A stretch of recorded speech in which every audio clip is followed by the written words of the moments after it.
What is up, guys? It's Gab. Welcome back to my channel.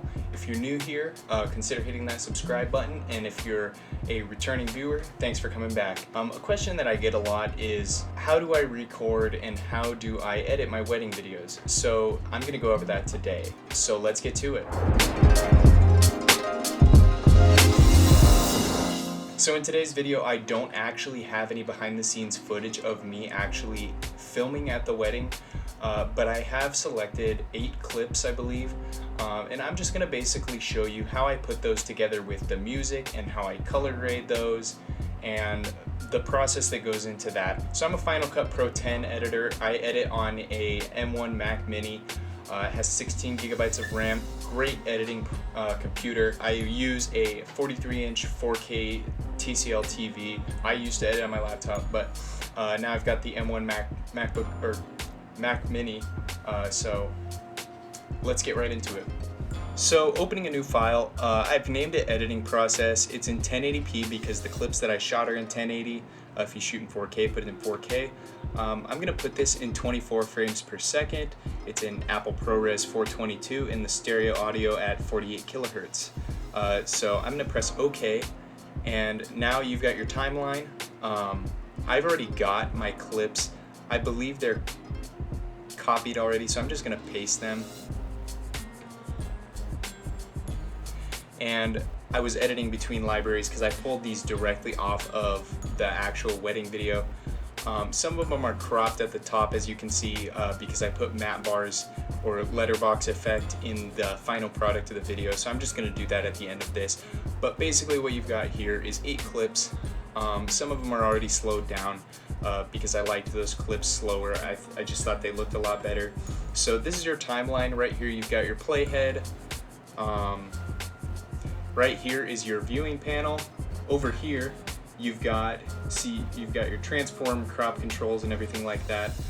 You do have digital image stabilization, but I prefer not to use it if I can help it, just because of the fact that it will make your footage look somewhat warpy. Then over here you can go into your color corrections layer, but I actually do this in a different way. So I'm gonna go to titles, and right here I've got a base correction layer, and so I'm gonna click that or drag that onto my timeline on top of the clips and drag it to the length of the clips. And so what I'm gonna do first is I'm gonna pick out which clip I think looks the best, and I like this one a lot because the lighting and the settings are just very dialed in. So what I'm going to do first is I'm going to go into my effects tab and click color board. I'm going to drag 2 of those onto that base correction layer because you're going to need 2 of them. I'll show you why in a minute.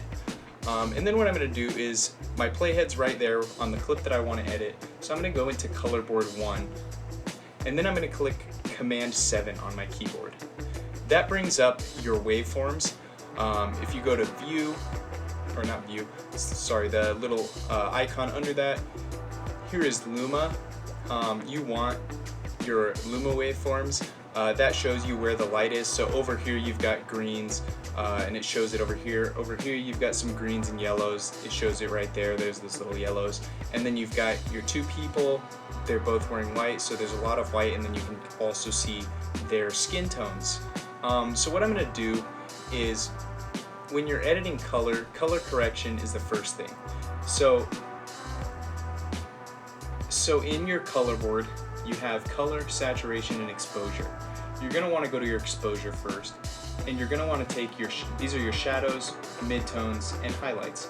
And so you want to take your shadows and drag those until the very bottoms of those valleys in the waveforms are just about to touch the 0 line.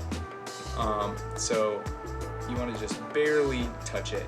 And then what you want to do is you want to take your highlights and you want to bring them, you can bring them over 100, but if you drag them up, you'll notice that they start smashing.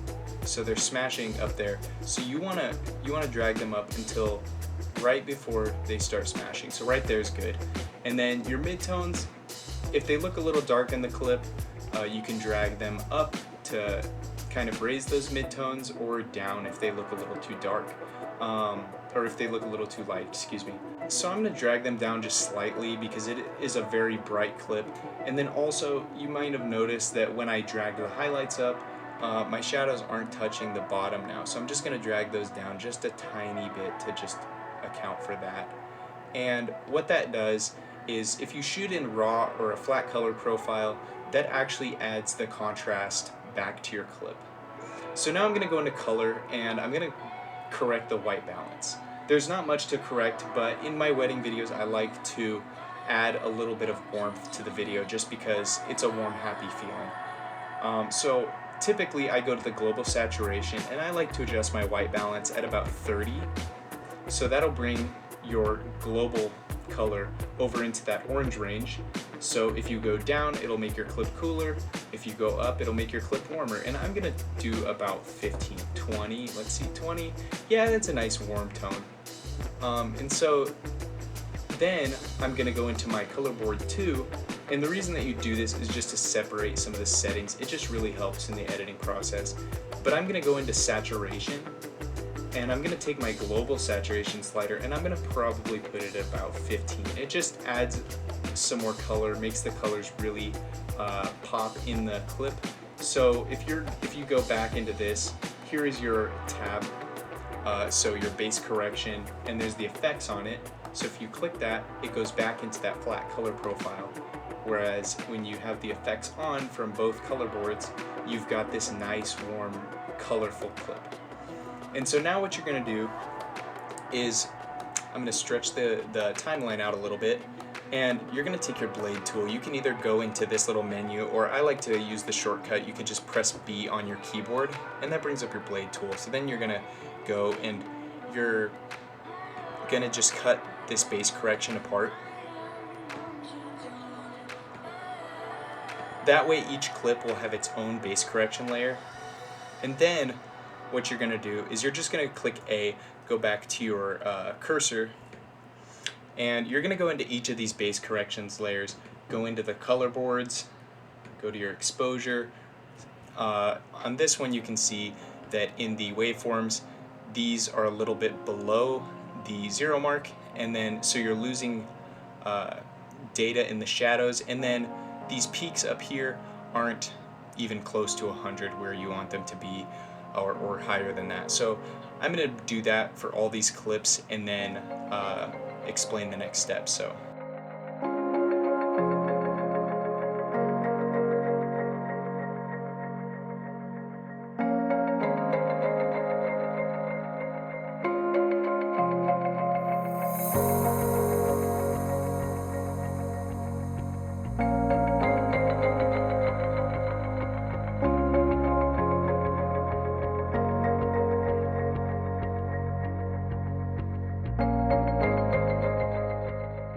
before I continue, if you like this video so far, go ahead and give it a thumbs up and subscribe to the channel if you aren't already. It really helps me out and I love making these videos, so it just really shows that you guys as viewers support me. So yeah, if you like the video, hit the like button down below. I'm gonna get back this now. So basically now on your timeline, all your clips have a very consistent look. So if you scrub throughout with the playhead, all of the clips have a very just consistent look in the color and lighting. And so now what you're gonna do is, for me this helps just simplify the timeline again. Basically what I'm doing is I highlight the base correction and the clip that corresponds with it. Then I go control click and I say create new compound clip. So I'm gonna go 1 and so on.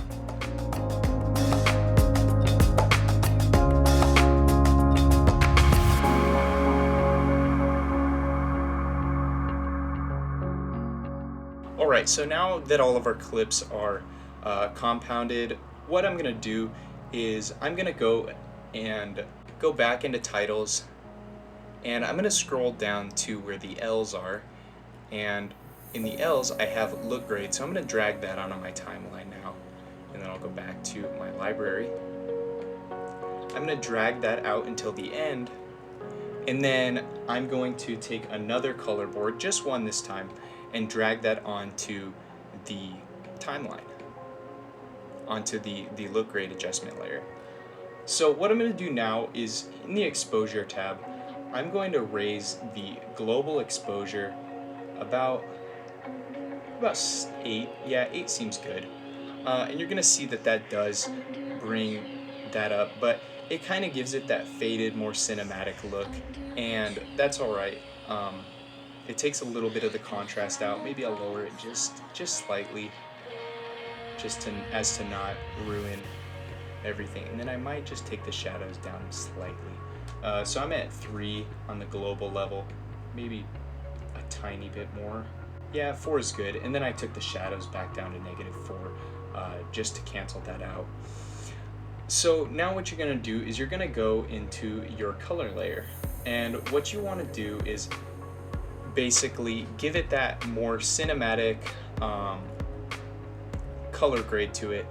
This is very much like applying a LUT to your files or to your footage, just to give it more of a cinematic tone to it. I prefer the teal and orange look just because it's very, it has a very nice aesthetic, but I'm going to make it more subtle in this particular video just because it is a wedding video. You don't want it to look like some Michael Bay movie or something like that. So what I'm going to do is I'm going to take my global slider and I'm actually going to drag it back to the kind of red, pink, magenta tones, and then I'm going to take it up about 3. And then I'm going to take my midtones and I'm going to drag them over into the red-orange range. I'd say like 25. And then I'm going to go up to about 16. No, 14. Yeah, 15's fine. And then I'm going to take my shadows and I'm going to drag them over into in between that teal and the dark blue. And I'm going to raise those just under the midtones. And so what that's going to do is in your shadows it's going to give the actual footage more of a blue tone in the shadows and an orange tone in the midtones and highlights. And then I'm going to go over to the highlights, and I think I'm going to go kind of into that red, yellow, orange area. And then I'm going to bring those, you just got to kind of play with it. When you get to a look that you really like, then it kind of all comes together. So, I mean, you can drag these all over the place and say so basically on top, you go into the green, and on the bottom, if you go reverse or negative, you get into the opposite on the color wheel. So if you know the color wheel, this is a lot easier. But yeah, so if you go into like blue and you reverse that, then you're gonna get more orange tones. So I'm gonna go kind of in between the orange and yellow and just drag it down just slightly. And then I might take that global and raise it up a little bit more, maybe slide it more towards the pink tones. And that looks pretty good to me. It just gives it more of a cinematic feel. If you take that off, you can barely see a difference, but it just kind of throws some more contrast in there. So now what I'm gonna do is I'm gonna search in my effects for the letterbox. And then I'm going to drag that onto the look grade as well. And so now if you go into the letterbox effect, what this is going to do is give you those cinema bars, those matte bars that you see in your typical movies and what have you. So I'm going to go about, I think I did 5.5. And that just gives it this nice border, makes it look more professional, I think. And then so I'm going to click Command 7 to get rid of those waveforms, and I'm going to go back to my timeline. So right here, I have my song. I just picked an acoustic instrumental because I felt like it would fit really well. So I'm going to drag that to the timeline now. And what I'm going to do is I'm going to give it just a short listen. And basically what you want to do is find the beats to the song. And you're going to want to make your cuts on those beats. It helps the video to flow a lot better than if you just let the cuts fall where they lie. You can use the percussion, you can use the strums of a guitar, the hits on the piano, whatever helps make the transitions very smooth in the video. So I'm going to give it a listen really quick, and then I'm going to just edit it very quickly and show you what it looks like after. So you'll see what it looks like before when I listen to it for the first time.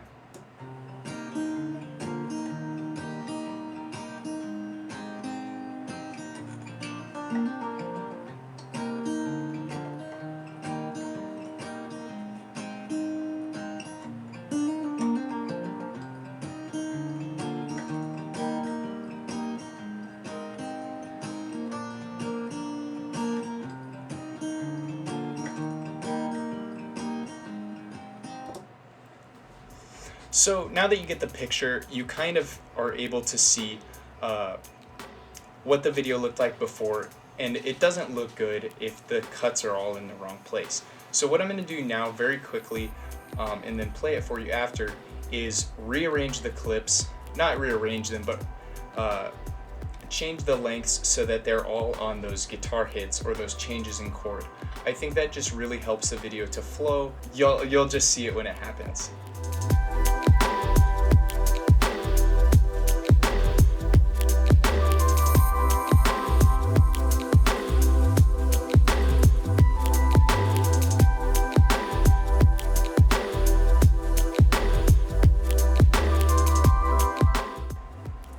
Alright, so now that that process is done, I'm going to show you the video, but first what I'm going to do is, if you look on my timeline now, the look grade is way too long, and that's because a lot of the clips have been shortened. I'm going to mute this music really quickly, and so I'll just click V, and then what I'm going to do is I'm going to take the look grade and just shorten it to the end.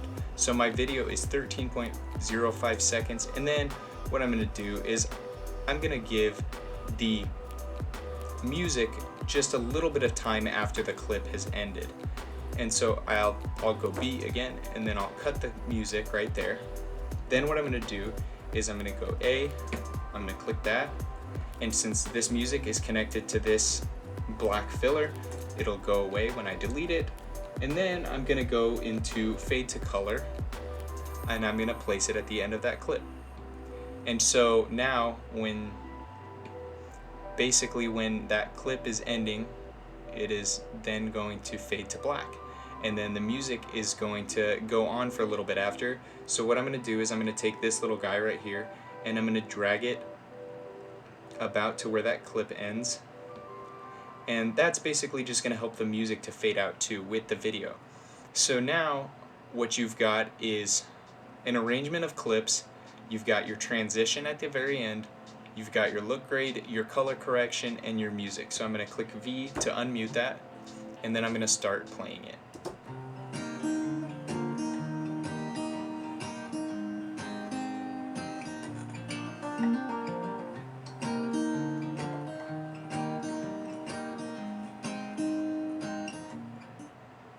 Now that your video is finished, or for me, mine is, what I'm going to do is I'm going to go in and I'm going to click this icon right up here in the right corner. And then I can go to export file. You can go, you've got your tags right here, your creator, so you type your name right there, and then you can put a description there if you want to. It doesn't really matter, but you can go to settings, video and audio, so you can go Apple ProRes, you can go LT, proxy, you can go H.264, that's another very commonly used, but I prefer to use it in, or watch it in Apple ProRes 422.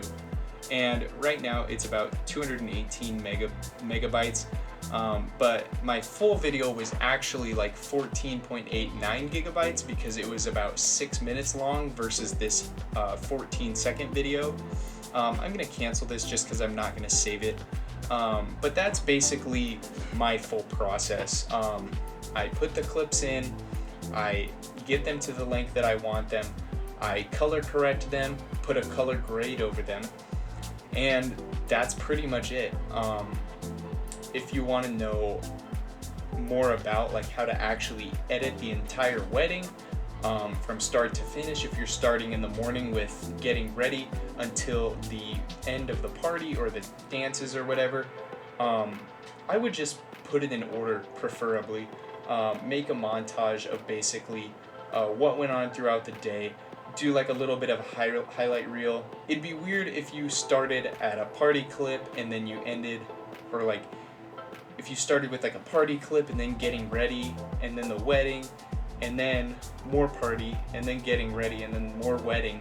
It's just really out of order and doesn't have that nice flow to it. So I kind of prefer to put everything in the order of events.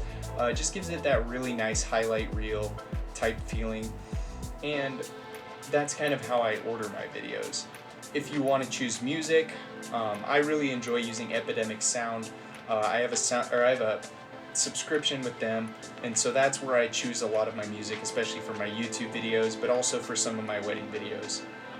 So that's a really good option for music. You can also find royalty-free music online, and sometimes getting the actual copyrights to your typical mainstream songs is a very long and tedious process. So Epidemic Sound has been just a lifesaver for me when it comes to YouTube's weddings, whatever. But anyway, that's pretty much all I have for you guys today. If you like this video, go down and smash the like button, subscribe to me if you aren't already, and hit the bell so that you get notified when I post. Check out my channel.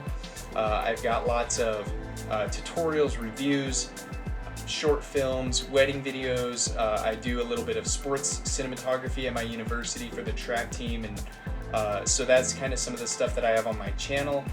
Leave some comments down below of stuff that you might want to see come out of this channel. But like I said, guys, thank you guys so much for watching. I really appreciate all your guys' support, and I will see you next time. Peace.